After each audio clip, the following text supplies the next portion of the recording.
ప్రతిదినం దేవునితో నేను. కుటుంబ వ్యవస్థలు, జీవన విలువలు అస్తవ్యస్తంగా మారుతున్న ఈ రోజుల్లో ప్రభువు దాసురాలు రెవరెండ్ డాక్టర్ జాయ్ చెరియన్ గారు దైవ దర్శనంతో ప్రభువు సన్నిధిలో కనిపెట్టి పొందిన 366 విభిన్న ధ్యానాంశములను ప్రతిదినం దేవునితో నేను అనే పుస్తక రూపంలో ప్రపంచానికి అందించారు. ఇది అనేకుల జీవితాలను ప్రభావితం చేసే ఒక విలక్షణమైన గ్రంథము. పరిశుద్ధాత్మ దేవుడు ఈ పుస్తకమును పఠించే ప్రతి ఒక్కరిని స్పృశించి శక్తితో నింపునుగాక. ఈ పుస్తకాలిప్పుడు అందరికీ అందుబాటులో ఉన్నాయి. ఈ నూతన సంవత్సరంలో దీనిని మీరు ధ్యానించండి, మీ బంధుమిత్రులకు ఆత్మీయ బహుమతిగా అందించండి. పుస్తక ప్రతుల కొరకు సంప్రదించవలసిన ఫోన్ నంబర్లు 9550504718, 9030757571.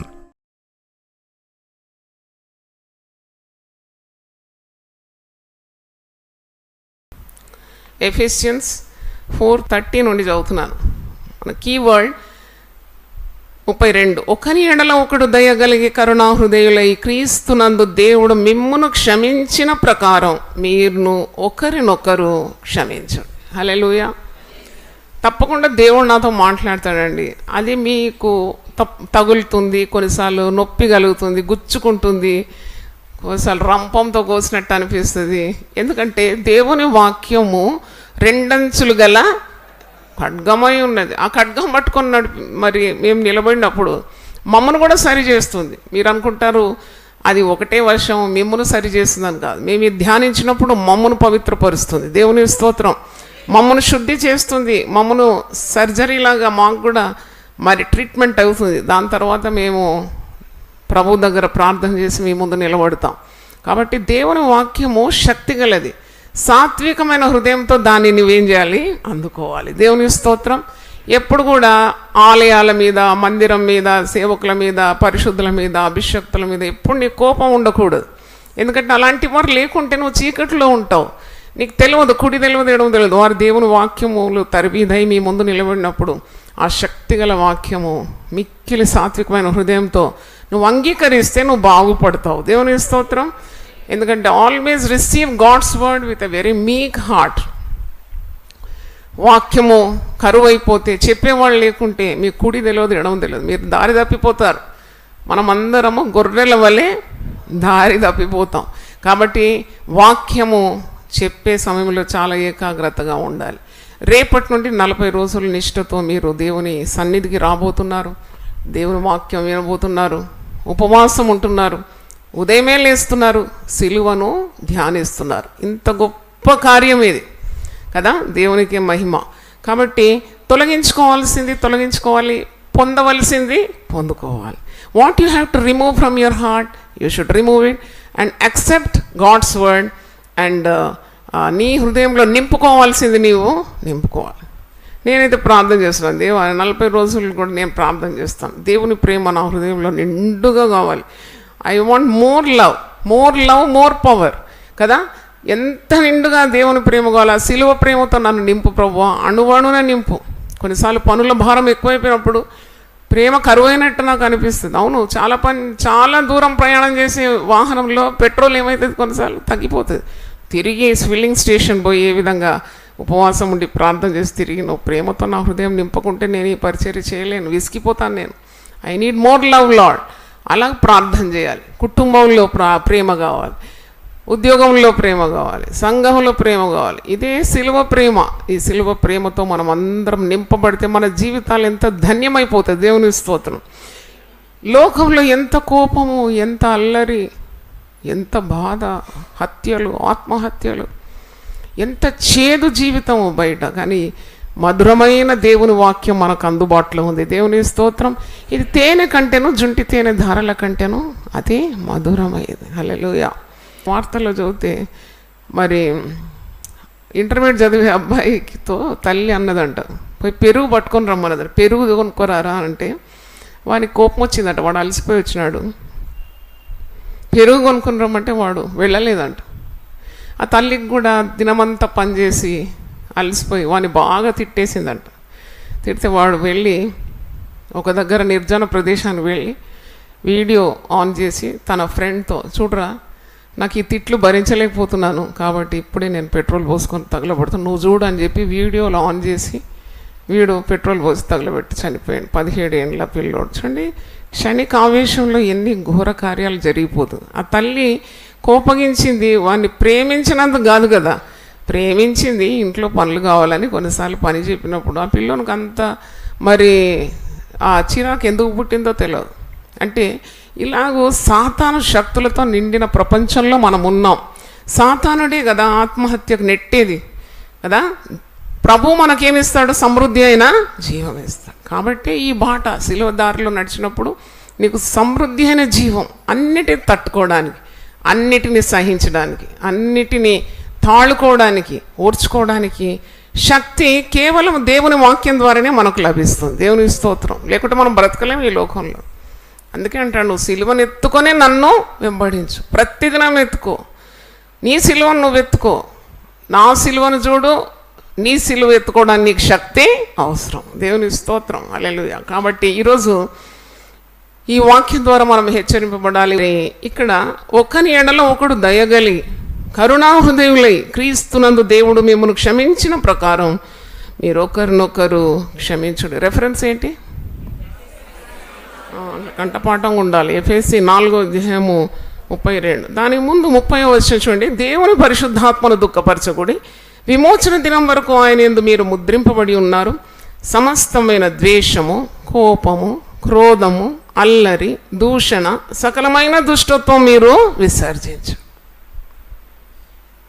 సకలమైన దుష్టత్వాన్ని విసర్జించాలండి.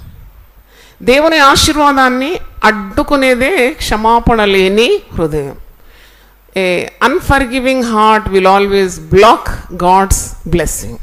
దేవుని ఆశీర్వాదము, దేవుని దీవెన, దేవుని అద్భుతాలు, దేవుని సూచక్రియలు నీ జీవితంలో జరగకుండాట్లు అడ్డుపడేది క్షమింపలేని హృదయం. అందుకే క్షమించాలి. ఎవరిని క్షమించాలి, ఎంతగానో క్షమించాలి, ఎప్పుడు క్షమించాలి, ఈ ప్రశ్నలు అడుగుతూ ఉంటారు. ఎల్లప్పుడూ క్షమించాలి.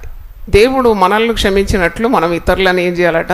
క్షమించాలి. పరిశుద్ధాత్మను దుఃఖపరచొద్దాడు. Do not grieve the Holy Spirit. అంటే దేవుని నియమాలు మనం పాటించినప్పుడు పరిశుద్ధాత్ముడు చాలా దుఃఖపడతాడని వాక్యం ద్వారా మనం నేర్చుకున్నాం. విమోచన దినం వరకు మనము ముద్రింపబడినాము పరిశుద్ధాత్మ చేత. కాబట్టి దేవుని వాక్యానికి లోబడాలి.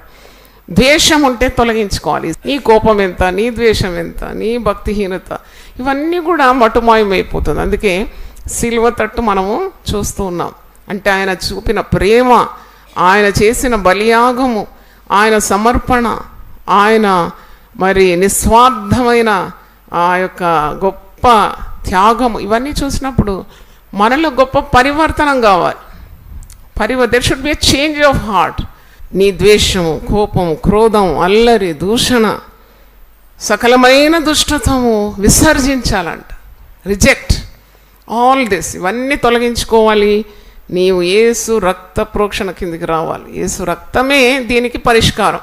ఎలాగ ఇవన్నీ నేను నా హృదయం నుండి తొలగించుకోవాలంటే యేసు రక్తము ప్రతి దుర్నీతి నుండి నిన్ను విడిపిస్తుంది. అందుకే యేసు రక్తం జయం, యేసు రక్తం జయం అని భక్తులు ఎప్పుడు అంటారు. నీ రక్తం నీ శుద్ధమైన రక్తం, పవిత్రమైన రక్తము ప్రతి దుర్నీతి నుండి నిన్ను విడిపిస్తుంది. క్షమించాలి అంటే ఎందుకు? మనం దేవుని బిడ్డలం కాబట్టి క్షమించాలి. దేవుని స్వభావము దయాళుత్వం కదా. దయగల దేవుడు, దీర్ఘశాంతుడు, కృపా సమృద్ధి గలవాడు, ప్రేమా స్వరూపి. దేవుడు అంటేనే దయగలవాడు అన్నమాట. ఇప్పుడు మీరు 40 రోజులు ఉపవాసం ఉండి ప్రార్థన చేస్తే దేవుడు కరిగిపోతాడు. అందుకే మీ జీవితంలో ఏం జరుగుతుంది? అద్భుతాలు జరుగుతుంది, ఆశ్చర్యకార్యాలు, మీ ప్రార్థనలకు జవాబు. ఎందుకంటే ఆయన నీ ప్రార్థన కరిగిపోతున్నాడు, నీ ఉపవాసానికి కరిగిపోతున్నాడు. జాలిగల దేవుడు, జాలిగల దేవుడు. ఆయనకు మరో పేరు ప్రేమ, ప్రేమా స్వరూపి.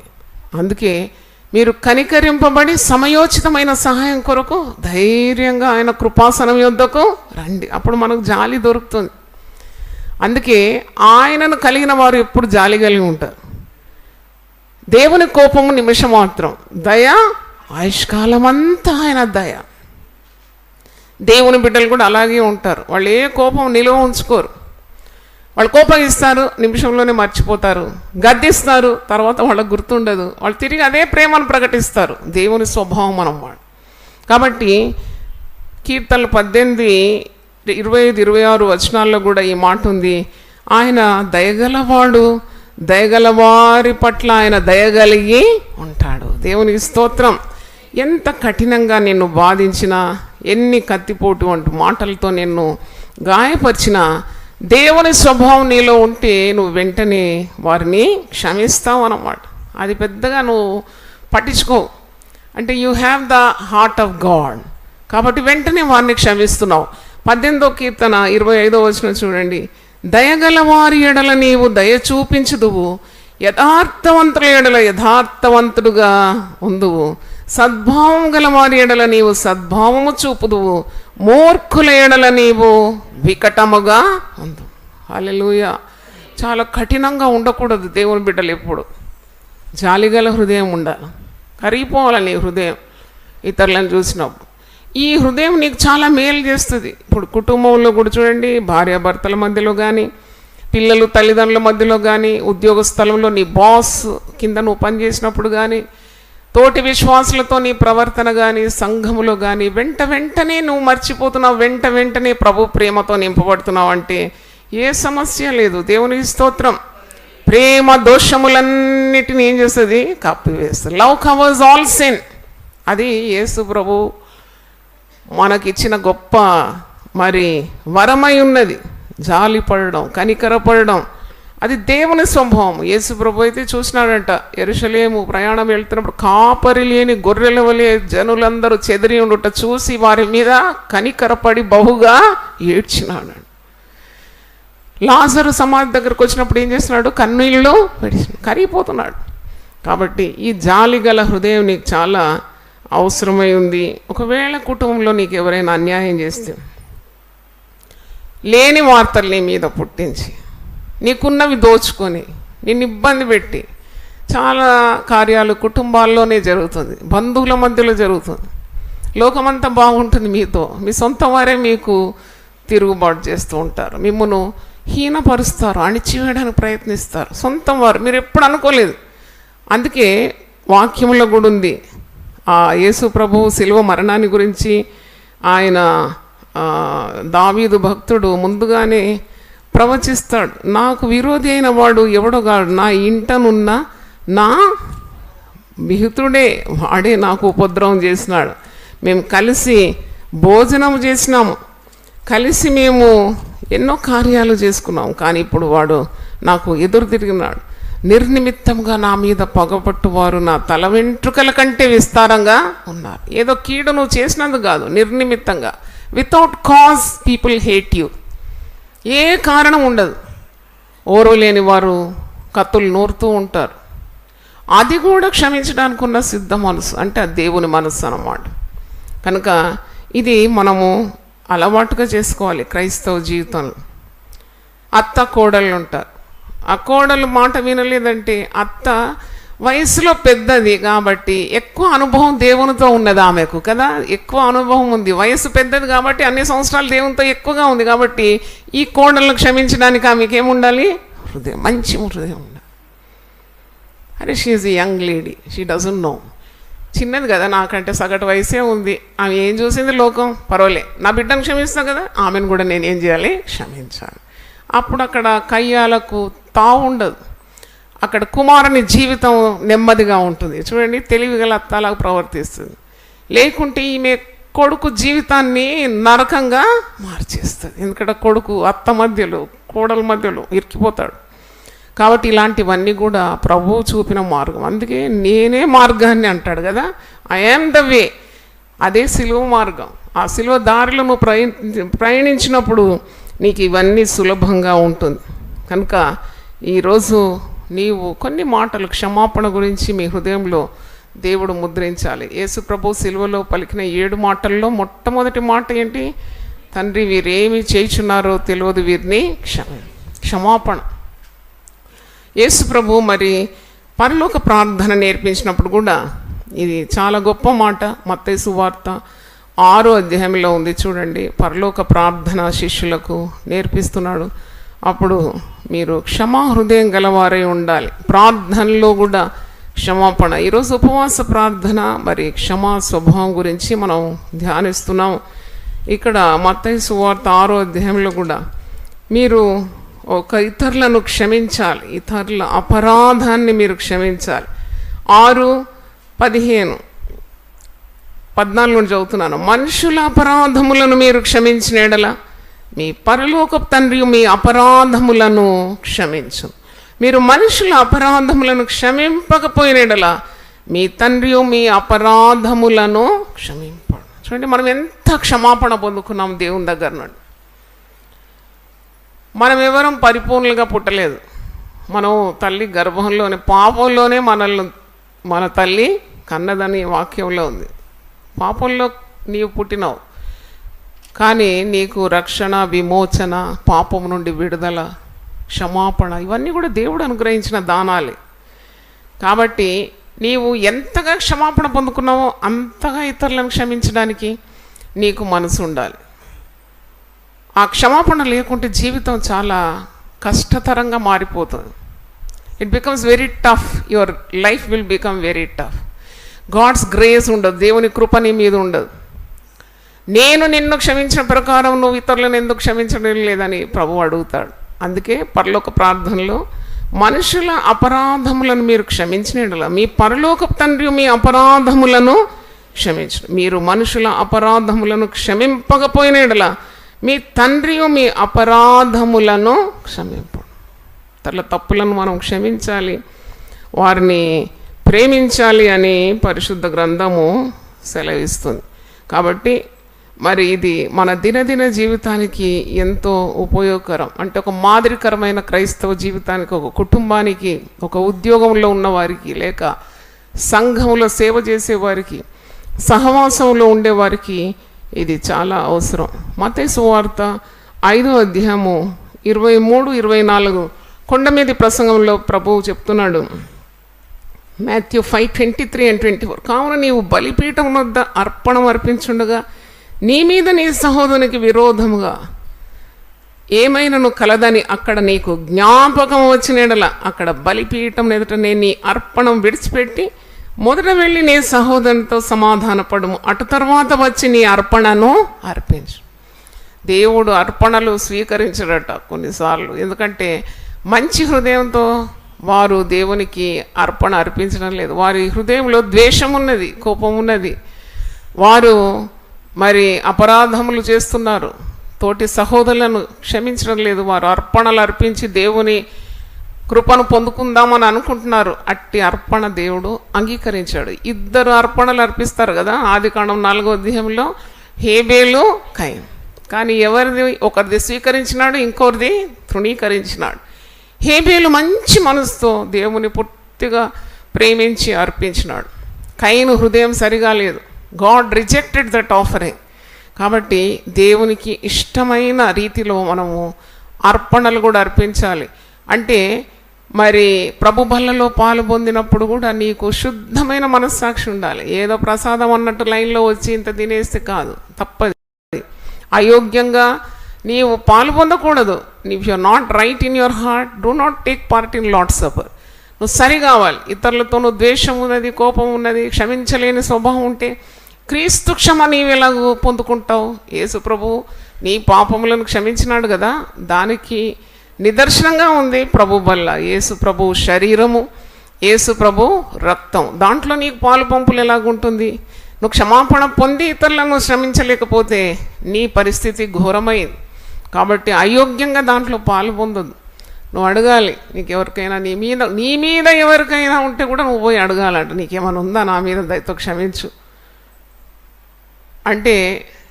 చాలా మట్టుకు ఏమనుకోవడం, వాడొచ్చి నన్ను అడగాలి, వానికి ఏమి కీడు చేశాను నేను, he should come and ask me. అలా కాకుండా ఒకవేళ నీకు తెలుసు వాళ్ళకి ఏదో నీ మీద ఆయాసం ఉంటే నువ్వే పోవాలట, నువ్వే క్షమాపణ అడగాలంట. అంటే అది రెట్టింపు ఆశీర్వాదానికి మార్గం అయిపోతుంది. దేవుని స్తోత్రం. అంటే దేవుడు చెప్పినట్టు వింటున్నావు కదా. అలాగే అయోగ్యంగా నీవు ప్రభు బల్లలో కూడా పాలు పొందకూడదు. ఒక కప్ప మరొక తేలు అనమాట. మంచిగా వినండి ఇది. అయితే ఈ కప్ప మెత్తగా ఉంటుంది కదా, మెత్త ముట్టుకుంటే కూడా మెత్తగా ఉంటుంది. ఈ తేలు ఎట్టుంటుంది, కొండితో ఉంటుంది. దాని స్వభావం ఏంటి, దొరికిన అవకాశం ఏం చేస్తుంది, అది ఇంత ఉంటుంది దాని కొండి. అయితే ఒక నది ఉందట, నది దాటిపోవాలి. కప్పేమో నీళ్ళ మీద ఇలాగ స్విమ్మింగ్ చేసి వెళ్ళిపోతుంది. తేలుకు స్విమ్మింగ్ రాదు కదా. తేలు అడిగిందంట, కప్ప నువ్వు బాగా నది దాటిపోతావు కదా, నన్ను నీ వీపు మీద ఎక్కించుకో, మనం ఇద్దరం కలిసి నది దాటొచ్చు అంటే. కప్ప అన్నదంట, మరి నీ స్వభావం మంచిది కాదు కదా, నేను సహాయం చేయడానికి సిద్ధంగా ఉన్నా కానీ నీ స్వభావం ఏంటి, నీకు తిక్క తిరిగినప్పుడు నువ్వు ఏం చేస్తావు, అమ్మో నువ్వు ఒకవేళ నన్ను కాటేస్తే మనం ఇద్దరం మునిగిపోతాం, నేను చచ్చిపోతా, నేను మునగగానే నువ్వు కూడా మునిగిపోతావు, నీకేమో ఈత రాదు అన్నప్పుడు, లేదు నా స్వభావం నేను మార్చుకున్నా, నేను నీ మీద ప్రయాణం చేస్తున్నా కాబట్టి చాలా జాగ్రత్తగా ఉంటా, నిన్నేమి నా కొండితోటి నేను కుట్టనన్నదా. పాత బుద్ధులు పోవు కదా. సగటుకు వచ్చిందట నది, సగటుకు వచ్చినప్పుడు దాని బుద్ధి అది చూపెట్టింది. కప్ప మంచిగా కుషన్ లాగా ఉన్నది, గమ్ము నుండి పోవచ్చు కదా, నది దాటవచ్చు కదా. దీనికి తిక్క తిరిగింది, అది కొండితోటి ఒక్కటి కుట్టింది. కుట్టగానే అయ్యో నేను మునిగిపోతున్నాను, నువ్వు నన్ను ఎందుకు కుట్టినావు అంటే, ఏం చేయాలి, నేను నా స్వభావమే కుట్టడం కదా, అందుకే నేను కుట్టేసినట్టు. అయితే అయిపోయింది, మన ఇద్దరు పని అయిపోయింది, రెండు మునిగిపోయినాయి అంటే దీని అర్థం ఏంటంటే, మనము దేవుని ప్రేమ, దేవుని క్షమ చూపెట్టడంలో కూడా పరిశుద్ధాత్మ ద్వారా నువ్వు జ్ఞానాన్ని పొందుకోవాలి. దేవుని స్తోత్రం. కొందరికి నీవు తెలివి లేక ప్రేమ చూపెడతావు. దీనికి ఎక్కడైనా ఆధారం ఉందా? అందరినీ ప్రేమించమన్నావు కదా, శత్రువులందరినీ నీవు దగ్గర తీసుకోవాలన్నావు కదా. నేను ఇట్లా అడుగుతున్న దేవుని పరిశుద్ధాత్మ ద్వారా దేవుడు నాకు తెలియజేసిన ఒక సత్యాన్ని మీ ముందు ఉంచుతున్నాను. మీ ప్రేమ ఎప్పుడు కూడా తెలివితో ఉండాలి, సకల విధమైన జ్ఞానముతో, అనుభవ జ్ఞానంతో ఉండాలని పౌలు భక్తుడు ఫిలిప్పీలకు రాస్తున్నాడు. చూడండి, ఫిలిప్పీ పత్రిక 1వ అధ్యాయము 11వ వచనం. Philippians 1st chapter 11th verse. మీ ప్రేమ తెలివితోనూ సకల విధములైన అనుభవ జ్ఞానంతోనూ కూడినదై. అంటే ఇప్పుడు ఈ కప్ప చేసింది తెలివితో కూడిన పనా, తెలివిలేని పనా? మీరేమంటారు? మెల్లగా చెప్తున్నారు, ఏం చెప్పాలో తెలియదు, ఏం చెప్పాల్సింది మరి జవాబు. ఈ తేలు లిఫ్ట్ అడిగింది కదా, లిఫ్ట్. చాలామంది లిఫ్ట్లు ఇస్తూ ఉంటారు. నేను ఒకసారి వార్తల్లో చూసినాను, ఇప్పుడు హైటెక్ సిటీలో పనిచేస్తున్నాడు, రాత్రి 2 గంటలైంది, మరి ఆయన బైక్ తీసుకున్నాడు, ఇంటికి ప్రయాణం, భార్య కాచుకొని ఉన్నది, 30 kilometers ప్రయాణం చేయాలి కాబట్టి ఆ హైటెక్ ఆయన ఉద్యోగ స్థలం నుండి బైక్ తీసుకున్నాడు. వస్తుంటే మధ్యలో ఒకడు ఇట్లా లిఫ్ట్ అడిగిండంట. అయ్యో పాపం అని చెప్పి ఆ బైక్ అక్కడ నిలబెట్టి వాడిని కూర్చోబెట్టుకున్నాడు. కూర్చున్నాడు, వాడు HIV పేషెంట్ అనమాట. వాడు ఏం చేసినాడంటే ఒక నీడిల్తో ఈయన బటక్స్ ఒక్కటి గుచ్చేసి దిగిపోయాడు. అంటే వానికి ఈర్ష్య, వానికి వచ్చిన రోగం వీనికి కూడా రావాలి. చూడండి ఎంత ప్రేమ తోటి వాడు లిఫ్ట్ ఇచ్చినాడు కదా. ఇప్పుడు ఇట్లా చూపెడితే ఎవరైనా కానీ మరి పాపం ఈ మధ్యరాత్రి ఇక్కడ నిలబడుతున్నాడు, ఏ వాహనం లేదా అని చెప్పి ఆ వాహనం ఆపి వాడిని కూర్చోబెట్టుకుంటే వాడు చేసింది ద్రోహం. అంటే ఈ లోకము ఎంత పాపంతో, అక్రమంతో నిండి ఉన్నది.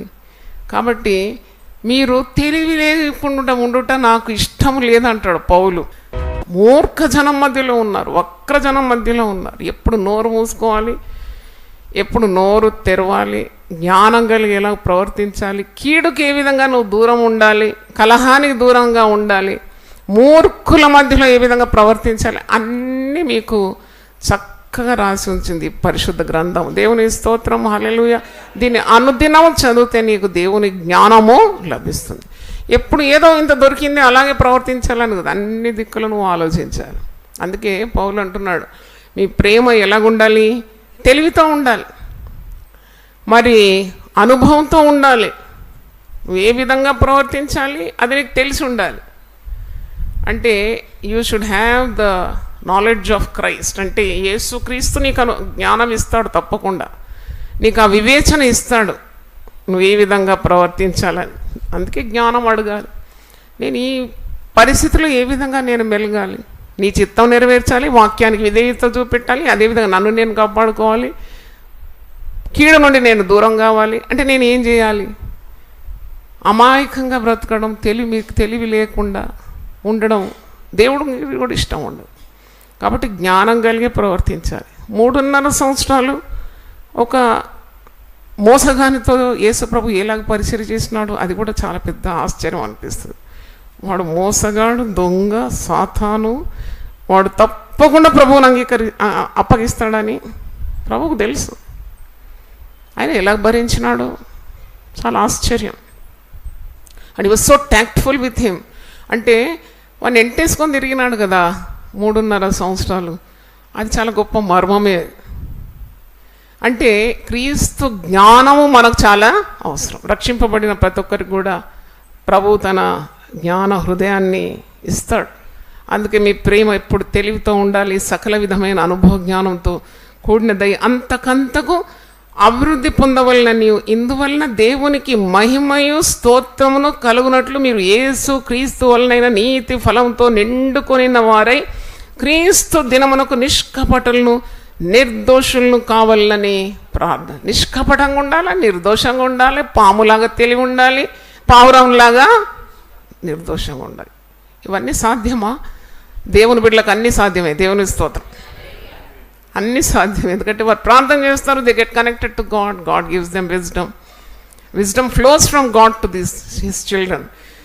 అవును, అది ఒక నది వలె ప్రవహిస్తుంది. దేవుని యొద్ద నుండి వారికి జ్ఞానం లభిస్తుంది. ఎక్కడ పెట్టాలి, ఎవరిని ఎలా ప్రవర్తించాలి, ఎవరిని దగ్గరికి రానియాలి, ఎవరిని దూరం చేయాలి, ఇవన్నీ కూడా దేవుడే మరి నేర్పిస్తాడు. అందరినీ ప్రేమించాలి, అదే సమయంలో దేవుని చిత్తం నెరవేర్చాలి, నువ్వు కీడుకు దూరం ఉండాలి. నిన్నటి రోజు ఒక యవనస్తురాలు వచ్చి ఏడుస్తుంది, అమ్మ చాలా మోసంలో పడిపోయినాం, మేము ఏం చేయాలన్నా తెలియదు, ఇప్పుడు మేము ఆత్మహత్య చేసుకుంటేనే మాకు వేరే మార్గం లేదు.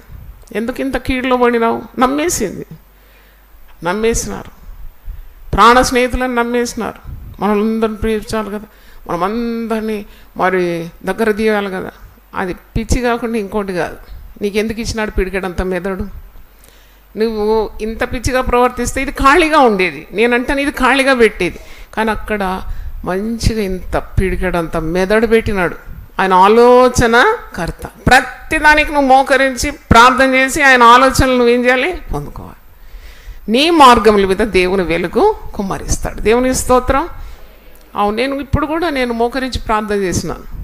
2 అడిగినాను, నీ ఆయాసకరమైన మార్గము నా యందు ఉంటే దయతో నీవు నన్నేం చేయి, క్షమించు.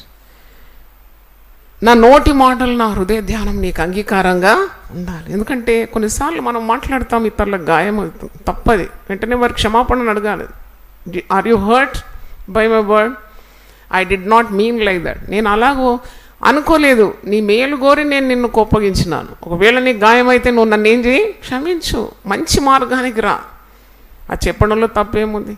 కాబట్టి ఇలాగ ప్రవర్తించడానికి దేవుడు మనకు జ్ఞాన హృదయాన్ని ఇస్తాడు. దేవుని స్తోత్రం. నిలువ పెట్టుకోదేది కూడా. పారుతున్న ప్రవాహంలాగా ఉండాలి నీ మనస్సు, పారుతూ ఉండాలి. స్వచ్ఛ జలాలు ఎప్పుడు ఏమవుతుందండి? పారుతూ ఉంటుంది కదా. నువ్వు చూస్తే ఆ గులకరాళ్ళు కూడా కనబడుతుంది. ఎంత స్వచ్ఛం, ఎంత స్వచ్ఛమైన మనస్సు, హృదయం. కొన్నిసార్లు ఉంటాయి కదా నీళ్ళు నిలువ, ఆ దోమలు, దాని లోపల మరి అది ఏమంటారు, అలిగేటర్స్, క్రొకడైల్స్, ముసళ్ళు కూడా ఉంటాయి పిల్లలు పెట్టి. అమ్మో ఎంత భయంకరం. అలాంటి హృదయం ఉంటే నీవు కడగబడాలి యేసు రక్తం చేత, తొలగించుకోవాలి. ఎవరి మీద నీకు అవసరం లేదు ద్వేషం కానీ, కోపం కానీ, ఈర్ష్య కానీ, పగ కానీ, సాధింపులు కానీ, కక్ష సాధింపు నీది కాదు. యుద్ధం, ప్రతీకారం చేయటం నీ పని కాదు. Revenge always belongs to God. నీ పక్షాన ఆయన ఉంటాడు. శుద్ధమైన హృదయంతో ప్రవర్తించాలి, జ్ఞానయుక్తంగా నీవు ఉండాలని మరి నేర్చుకోవాలి. ఈ క్షమా హృదయం నీ హృదయాన్ని శుద్ధి చేసేస్తుంది అనమాట. It cleanses your soul. Forgiveness always cleanses your soul. అది శుద్ధి చేస్తుంది, కడుగుతుంది. దాని మీద మరి ఏ మచ్చ, మరక, డాగు, ముడత, కళంకం ఏది లేదు. యేసయ్య హృదయం నాకు దయచే ప్రభువా అని ప్రార్థన చేయాలి. అప్పుడు ఇంట్లో కూడా మంచి వాతావరణం ఉంటుంది. నీవు ఇతరులతో మెలిగేటప్పుడు కూడా అది మరి దేవుని సన్నిధిని నీవు అనుభవిస్తావు. కనుక ఈ క్షమా హృదయం చాలా అవసరమై ఉన్నది. నీవు ఒకవేళ కొన్నిసార్లు నిన్ను నీవే క్షమించుకో, అది కూడా ఉంది. You will not forgive your self. ఎప్పుడో ఏదో చేస్తావు దేవునికి అయిష్టమైన పని, you can't forgive your self, అది కూడా తప్పే.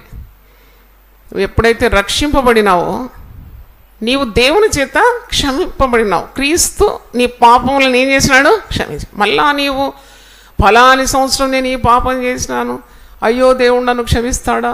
గిల్టీ కాన్షియన్స్ అది కూడా నిన్ను కిందికి తీసేస్తుంది, నిన్ను అణిచివేస్తూ ఉంటుంది. You are no more guilty once you have accepted the forgiveness of Jesus. Yesu ప్రభు నిన్ను క్షమించిన తర్వాత పడమటికి తూర్పు ఎంత దూరమో అంత దూరంగా నీ అతిక్రమంలో ఏం చేసినాడు? దూరపరిచినాడు. 103వ కీర్తన 12వ వచనంలో ఉన్నది, పడమటికి తూర్పు ఎంత దూరమో అంత దూరము నీ అతిక్రమములను ఆయన దూరపరిచినాడు. 103:12 పడమటికి తూర్పు ఎంత దూరమో ఆయన మన అతిక్రమములను మనకు అంత దూరపరిచినాడు. హల్లెలూయా. చాలామంది ఈ అనుమానం ఉంటుంది వాళ్ళకు. నా దగ్గర వచ్చి అడుగుతామా, నేను రక్షింపబడినానా, నాకు ఇంకా నిశ్చయిత లేదు, అసలు నేను ఇంత ఘోర దుర్మార్గం చేసినాను, ఇన్ని పాపాలు చేసినాను, ఇంత వ్యభిచారం చేసినాను, నన్ను దేవుడు క్షమిస్తాడా? నేను చెప్పినా కదా, ఒకసారి ఒక అతను లెటర్స్ రాస్తూ ఉంటాడు ఇక్కడ యూపీఎఫ్ లెక్క రాస్తున్న దాంట్లో, నేను 264 విధవరాళ్ళని చెడిపినాను, నన్ను దేవుడు క్షమిస్తాడు అంటే ఈ ప్రశ్నకి ఇక మరి జవాబు ఇవ్వాలి కదా మనం. నీవు ఎంత ఘోర దుర్మార్గునివైనా ఒక్కసారి నీవు పశ్చాత్తాపమైన హృదయంతో దేవుని తట్టు తిరిగితే క్రీస్తు రక్తము నీ ప్రతి పాపాన్ని ఏం చేస్తుంది? కడిగి వేస్తుంది అని రిప్లై ఇచ్చినావు. దేవుని స్తోత్రం. అప్పుడు అతనికి మరి దేవుని ఎదుట ధైర్యం కలిగిందని, దేవుడు నా ప్రార్థనలు వింటాడని ఆయన ఒప్పుకున్నాడు. చూడండి, చేసిన పాపానికి మరి నీకు పరిష్కారము యేసు రక్తం. అందుకే కదా ఈ సిలువ ధ్యానాలు. సిలువ ద్వారానే నీకు విమోచన, సిలువ ద్వారా పాప క్షమాపణ, సిలువ ద్వారా పరిశుద్ధత. అందుకే సిలువను మనం ధ్యానిస్తున్నాం. నిన్ను నీవు క్షమించుకోలేని పరిస్థితి ఉంటే నీకు నెమ్మది ఎప్పుడు ఉండదు. పడమటికి తూర్పు ఎంత దూరమో ఆయన నీ అతిక్రమలను దూరపరిచినాడు. ఇంకా దాని గురించి నువ్వు ఆలోచించే అవసరమే లేదు. You are washed by the blood of Jesus. నిన్ను నీవు క్షమించుకోలేకుంటే ఇతరులను ఎలా క్షమిస్తావు? కాబట్టి అలాంటి వాత వేయబడిన మనస్సాక్షి ఉంటే కూడా ప్రభువు దగ్గర నీవు ప్రార్థన చేసి నీవు శుద్ధి పొందుకోవాలి. 1 యోహాను 3వ అధ్యాయం 21వ వచనం చూడండి. 1 John 3:21.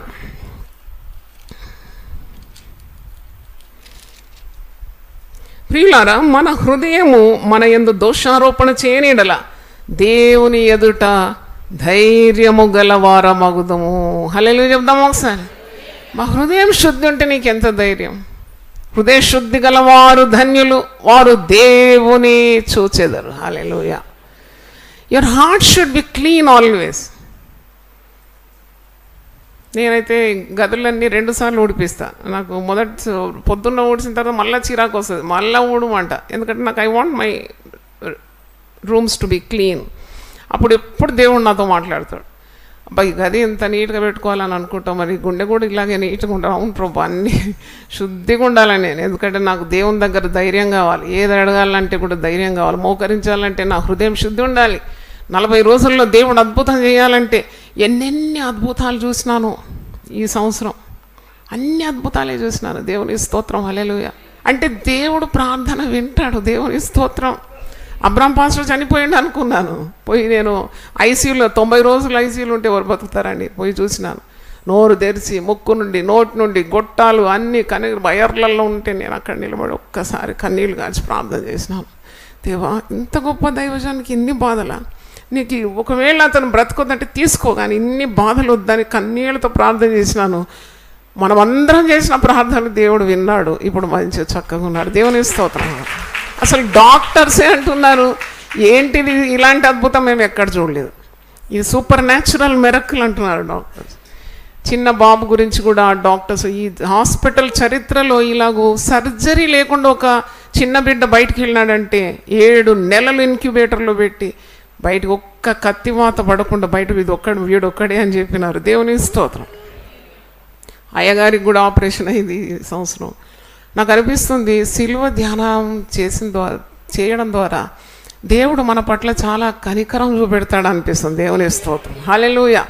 ఆయనకు ఆపరేషన్, ఆయన పడక మీద నేను అమెరికా వెళ్ళాలి, మరి ఏ విధంగా ప్రయాణం క్యాన్సిల్ చేసేసుకున్నాం. ఇంక వెళ్ళలేను, ఆ సువార్త ప్రకటన కాదు, పర్యటన కాదని క్యాన్సిల్ చేసుకుంటే కూడా నేను క్యాన్సిల్ చేసుకున్నాను, కానీ నాకు టికెట్ స్పాన్సర్ చేసిన వాళ్ళు క్యాన్సిల్ చేయకుండా వారు వెయిట్ చేసి మరి తనకి బాగా కావడం, స్వస్థపరచబడడం, మేమిద్దరం కలిసిపోవడం, దేవుని వాక్యం 15 రోజులు మరి ప్రతిరోజు సువార్త ప్రకటించి విదేశాల్లో తిరిగి సురక్షితంగా రావడం, ఇదంతా అద్భుతం అనిపిస్తుంది నాకు. దేవుని స్తోత్రం. దేవుడు మన పట్ల కార్యం చేయకుంటే మనం ఏ పాటి వారం? We are nothing.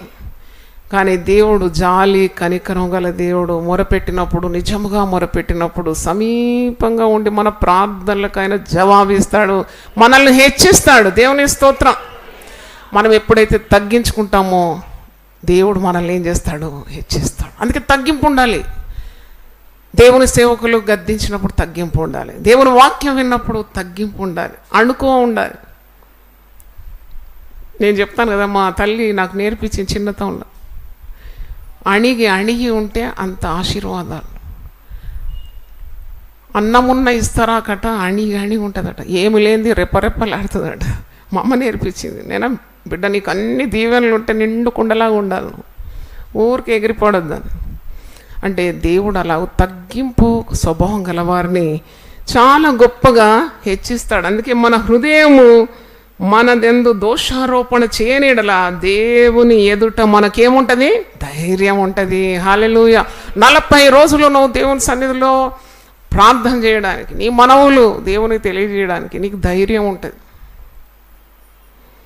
దేవుడు ప్రార్థన వింటాడు. రక్షింపబడని పిల్లల కొరకు నీవు ప్రార్థన చేస్తున్నావు, భర్త కొరకు లేక భార్య కొరకు, లేక ఆర్థిక ఇబ్బందులు, లేక శరీర రుగ్మత, లేక శత్రు బాధ, ఏమైనా కానీ, ఉద్యోగం, వివాహము, పిల్లలు, సెటిల్మెంట్, మరి గర్భఫలము, ఇవన్నీ కూడా నువ్వు ఎప్పుడైతే అణుకోగా దేవుని రెక్కల క్రింద దీన మనసు కలిగి ప్రార్థన చేస్తావు, నీ తప్పులు ఒప్పుకుంటావు, ఎవరికి నీ మీద ఏమైనా ద్వేషం ఉంటే పోయి క్షమాపణ అడిగి, సారీ బ్రదర్, సారీ సిస్టర్, మిమ్మల్ని ఏదైనా గాయపరిస్తే నన్ను క్షమించండి.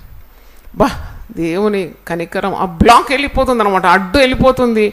ఓ జోరుగా దేవుని దీవెనలు ప్రవాహంగా నీ మీదకి వచ్చేస్తుంది. దేవుని స్తోత్రం. నీతిమంతుల తల మీదకి ఏమొచ్చేసిందంట? ఆశీర్వాదాలు. హల్లెలూయా.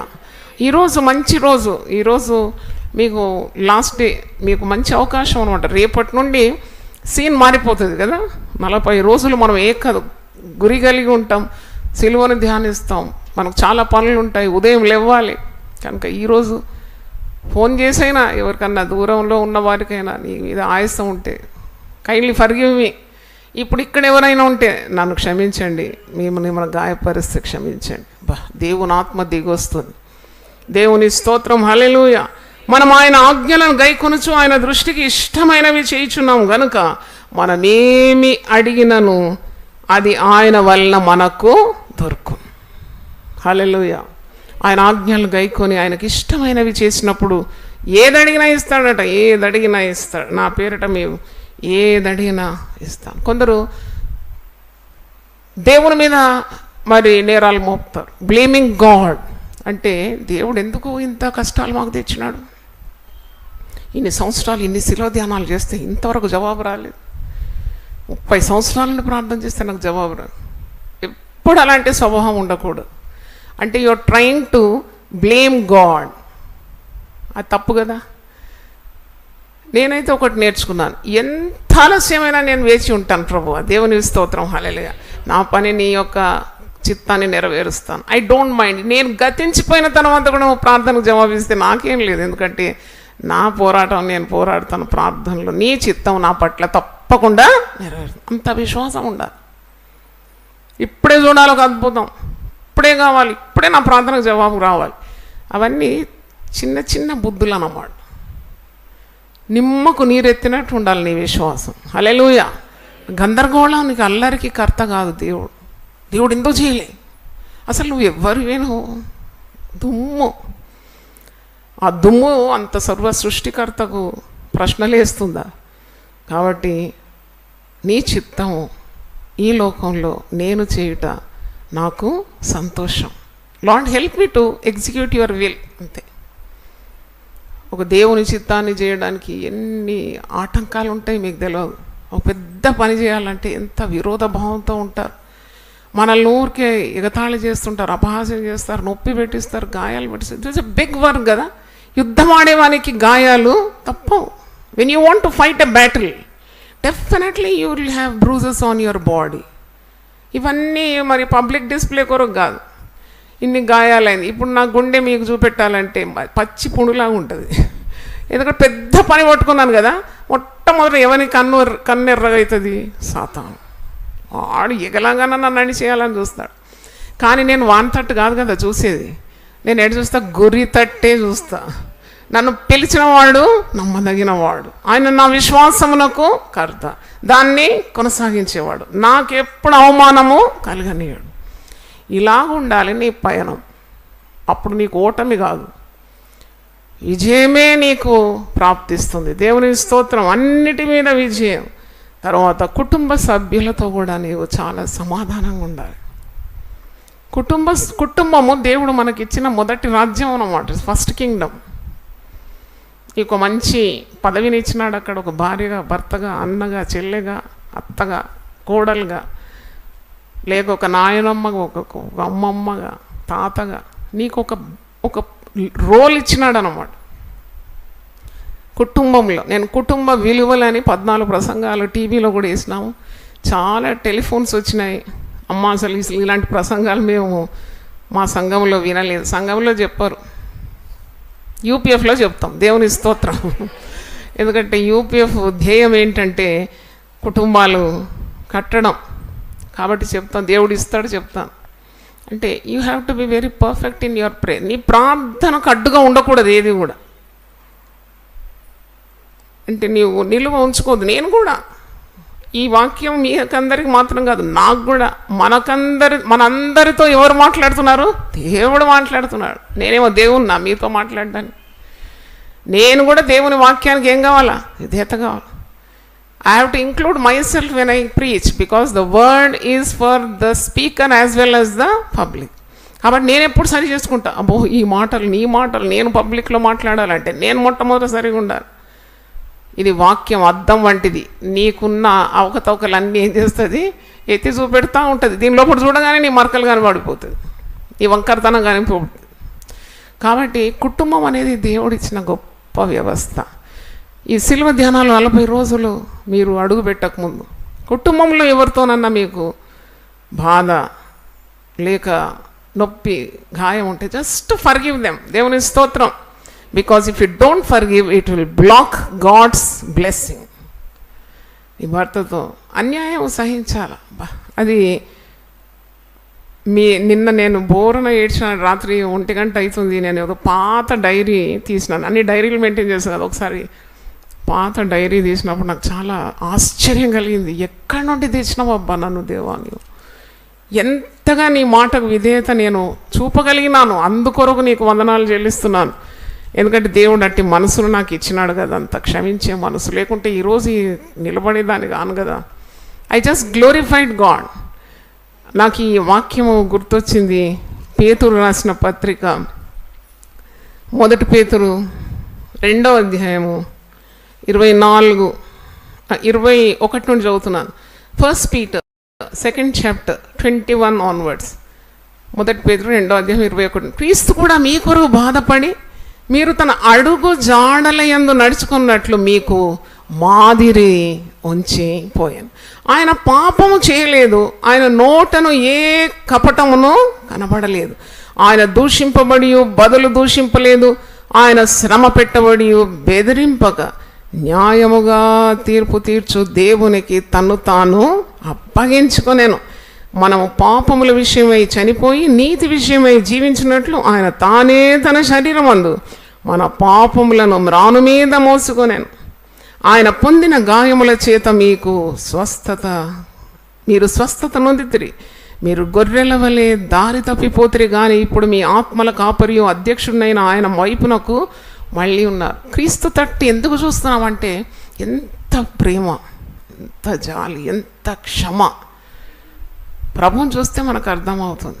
బాధింపబడినాడు, నోరు తెరవలేదండి. ఆయన నోట ఏ కపటం లేకుండేనండి.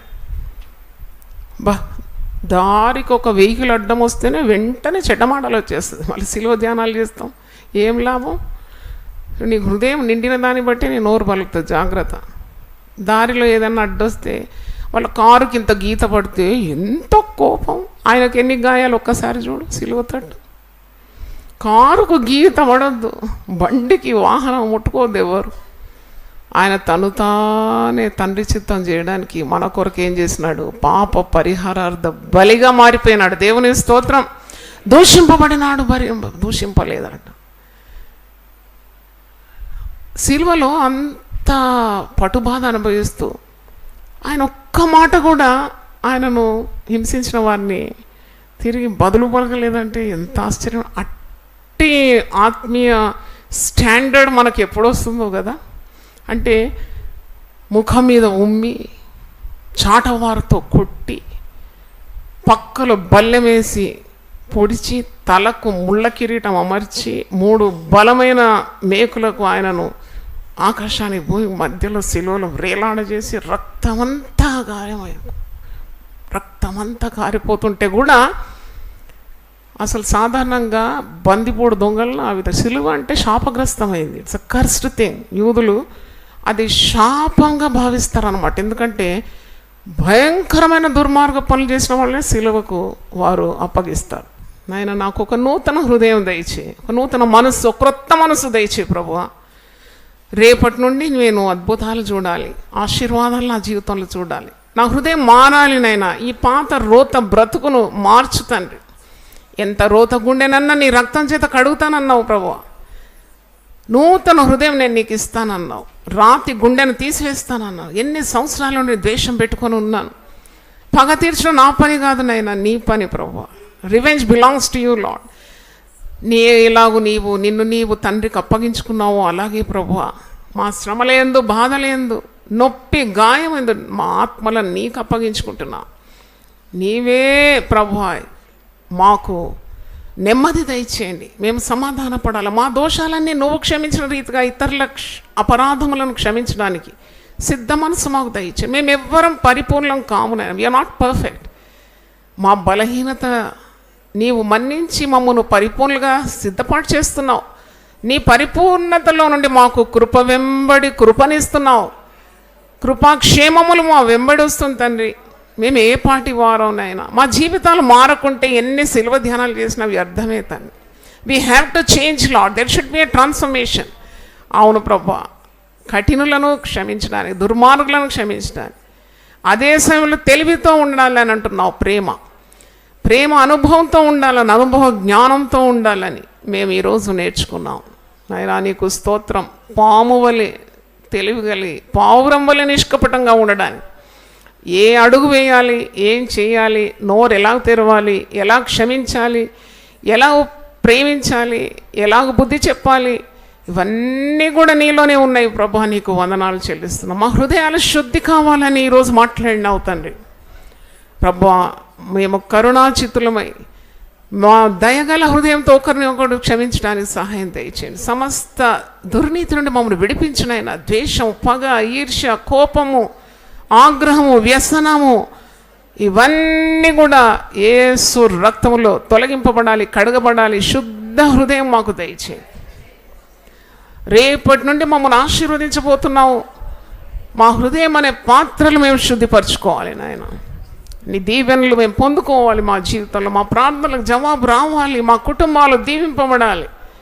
క్రీస్తు మనస్సు మాకు కావాలి నాయన. నీకు స్తోత్రం ప్రభా. పరిశుద్ధత లేకుండా నిన్నెవడు చూడలేడు ప్రభా. నీ కార్యాలు చూడలేడు. పరిశుద్ధతనే మాకు అలంకారంగా ఉండాలి తండ్రి. నీకు స్తోత్రం. మా హృదయం ఒకవేళ దోషారోపణ చేయని ఎడల నాయన నీ ఎదుట మాకు ధైర్యం ఉంటుంది ప్రభువా. మమ్మల్ని మన్నించుమని, మమ్మల్ని కరుణించుమని, నడవవలసిన మార్గం మాకు బోధించుమని, మర్మములు మాకు బయలుపరచుమని టీవీ ద్వారా వింటున్న బిడ్డలను కూడా ఆశీర్వదించండి. ప్రతి ఒక్కరి తల మీద నీ గాయపడిన హస్తం పెట్టండి నాయన. పవిత్రపరచుమని, వారి కుటుంబాలకు నీ దీవెన దయచేయమని నీ మాట వినడానికి సిద్ధ మనసు దయచేయండి, క్షమించే హృదయం దయచేయమని యేసు నామములో అడుగుతున్నాను తండ్రి.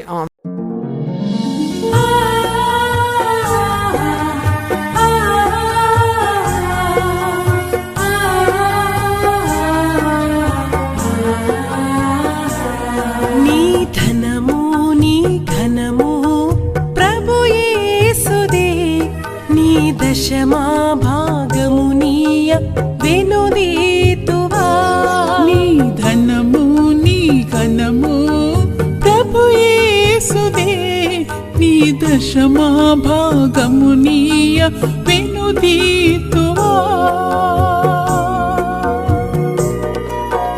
ధరలోన ధనధాన్యములనీయగా కరుణించి కాపాడి రక్షింపగా. ధరలోన ధనధాన్యములనీయగా కరుణించి కాపాడి రక్షింపగా. పరలోకనాదుండు నీకీయగా మరి యేసు కొరకీయ వెనుదీతువా. పరలోకనాథుండు నీకీయగా మరి యేసు కొరకీయ వినుదీతువా. నీ ధనము నీ ఘనము ప్రభు యేసుదే, నీ దశమా భాగము నీయ వెనుదీతువా.